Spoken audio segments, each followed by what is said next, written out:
Hello, life is creating and sharing. Today, I want to share with you my hydrangea flower, the color change. Hydrangea is very beautiful flower, but when they become different color, whatever your color you want, just purely change the soil, whether they become acidic, that will be blue, acidic soil. And when it's alkaline, it will become pink.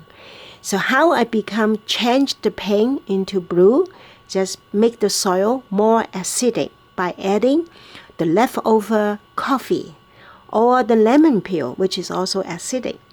So you're adding to this, the pink one, it will turn into blue. If you add baking soda to the blue flower one, and then they will turn into pink. Isn't it easy? It's beautiful. Even though they're so beautiful, the most beautiful flower, they're always very toxic. And hydrangea has a lot of cyanide. And it's very toxic to cat and dog. So be very careful, wear gloves. But I hope you have fun getting some hydrangea and then keep the color change, and then you can plant them. So they're very easy to grow.